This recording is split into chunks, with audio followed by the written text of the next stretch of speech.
5.20 છે એમાં કહ્યું છે સમસ્થિતિ સમતલમાં મુક્ત રીતે ભ્રમણ કરી શકે એવા ચુંબકીય સોયના 30 આંટા છે, 12 સેન્ટીમીટર ત્રિજ્યા છે, વર્તુળાકાર ગૂંચળાની મધ્યમાં મૂકેલ છે. હવે ગૂંચળું શિરોરમ સમતલમાં મેગ્નેટિક મેરિડિયન સાથે 45 નો ખૂણો બનાવે છે. તો આ ગૂંચળામાંથી પસાર થતો પ્રવાહ 0.35 એમ્પિયર છે. સોય પશ્ચિમથી પૂર્વ તરફ રહે છે. તો આ સ્થળે સમસ્થિતિજ ઘટક શોધવાનો છે.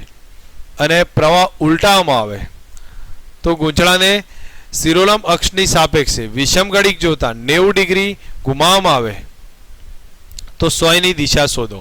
રકમ જોઈને આપણને કન્ફ્યુઝન થાય એવું લાગે છે, પણ એક્ઝામ્પલ સહેલો છે, આકૃતિ સમજવાનો ટ્રાય રાખો. તો અહીંયા આપણે ક્લિયર કરી દઈએ. આપણી પાસે આ ડાયાગ્રામમાં અહીંયા નોર્થ, આ સાઉથ હશે, આ ઈસ્ટ, વેસ્ટ જોવા મળશે.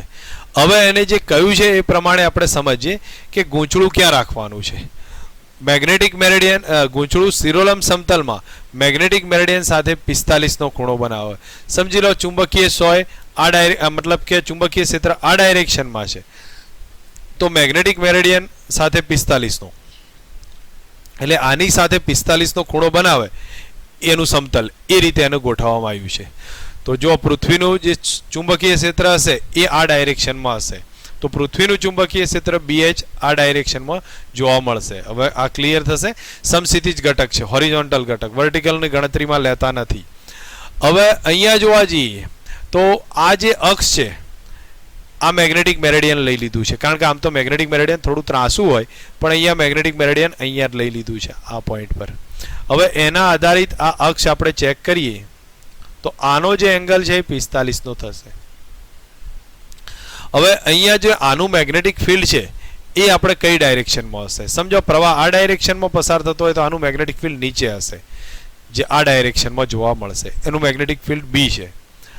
હવે અહીંયા આ જે મેગ્નેટિક ફિલ્ડ B મળ્યું છે એ કોનું આવ્યું છે? ગૂંચળાનું મેગ્નેટિક ફિલ્ડ છે.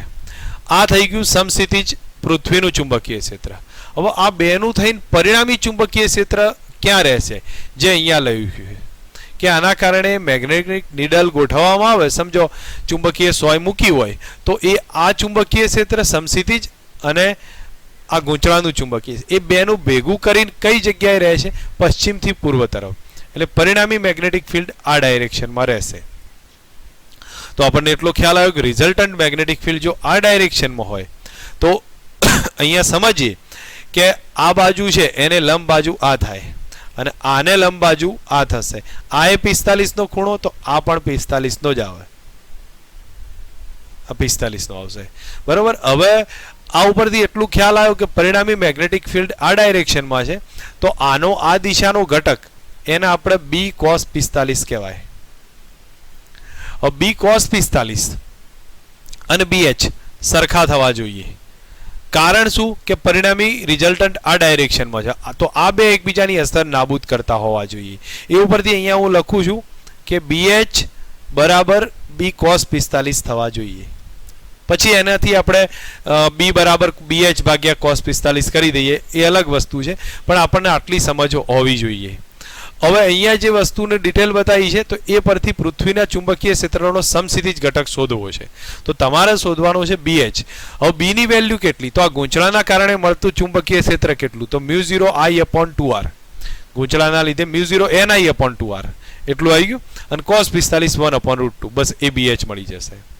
પછી સેકન્ડ પાર્ટ પછી ચેક કરીએ. બસ સિમ્પલ આટલું જ સમજવાનું છે. આકૃતિ પરફેક્ટ ક્લિયર હશે તો ગણતરીમાં કોઈ પ્રોબ્લેમ નહીં આવે. હવે અહીંયા જે આપ્યું છે એ મુજબ લખીએ તો 8/30 છે, ત્રિજ્યા 12 સેન્ટીમીટર કન્વર્ટ કરી દીધી છે.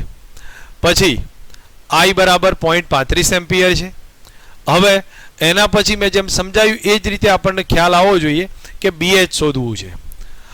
તો પહેલા મેં તમને હિન્ટ આપી એ પ્રમાણે આપણને સીધી સમજ હોવી જોઈએ. BH બરાબર કેટલા થવા જોઈએ? B cos 45 થવા જોઈએ. આ બંને એકબીજાની અસર નાબૂદ કરે, બેલેન્સમાં હોવા જોઈએ. હવે અહીંયા લખ્યું છે પૃથ્વીનું કુલ ચુંબકીય ક્ષેત્ર એટલે કે BH અને રિંગનું જે વિરુદ્ધ દિશામાં છે એટલે B બરાબર વાસ્તવમાં BR નહીં પણ આપણે શું કરી દઈશું? BH કરી દઈશું. તો અહીંયા આપણે લખીએ છીએ આ રિલેશનને થોડુંક વ્યવસ્થિત લખીએ છીએ. B બરાબર આ રિલેશન લખી દો, જે આને આપણે કેન્સલ કરી દઈશું આ ભાગને, અને હું અહીંયા લખી દઉં છું BH બરાબર B cos 45. હવે આના ઉપરથી B બરાબર કેટલા થયા? BH ભાગ્યા cos 45 થશે, જેને આપણે અહીંયા લખી દીધું છે. તો B બરાબર BH ભાગ્યા cos 45, અને B ની કિંમત કેટલી? B ની ગૂંચળાની છે, અને ગૂંચળાની કિંમત કેટલી આવશે? તો મેં ઓલરેડી તમને ખ્યાલ કહ્યું હતું μ0 ni upon 2 * r. તો બસ અહીંયા બેલેન્સમાં કરી કિંમત લખ્યું BH ભાગ્યા cos 45 અને μ0 ni upon 2r. હવે આપણે કિંમત મૂકીએ તો BH cos 45 અને μ0 એટલે 4 pi cross 10⁻⁻⁷ n 30 i.35 2 અને r.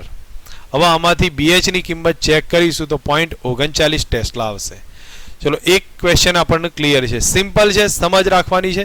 જરૂર પડે તો આ રિલેશનમાં કોઈ કન્ફ્યુઝન લાગે તો અહીંયા જેમ મેં બેલેન્સ કર્યું છે એમ લખી દેવાના. હવે BH શોધવા છે, B ના બદલે કેટલા લખાય? μ0 ni upon 2r અને cos 45 1 upon 2. સિમ્પલ મૂકી દેજો, જવાબ આવી જશે. નેક્સ્ટ હવે કહ્યું છે કે ગૂંચળાના પ્રવાહને ઉલટાવવામાં આવે. પ્રવાહને ઉલટાવો તો મેગ્નેટિક ફિલ્ડ ચેન્જ થઈ જશે, વિરુદ્ધ દિશામાં જાય.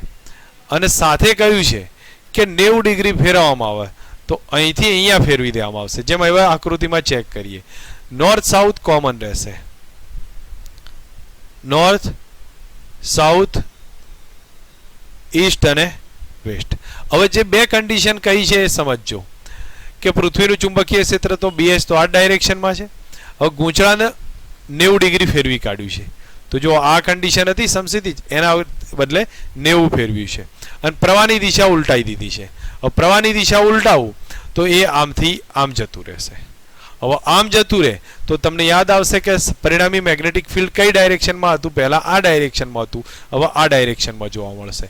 તો પરિણામી મેગ્નેટિક ફિલ્ડ આ ડાયરેક્શનમાં હોય. તો મેગ્નેટિક ફિલ્ડે શું કર્યું? પોતાની દિશા બદલી કાઢી.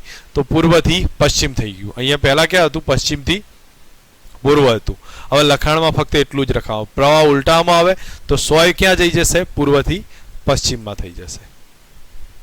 આકૃતિ સમજવા પૂરતી છે, તમને પરફેક્ટ ક્લિયર થાય એ માટે ધ્યાન રાખજો આટલું.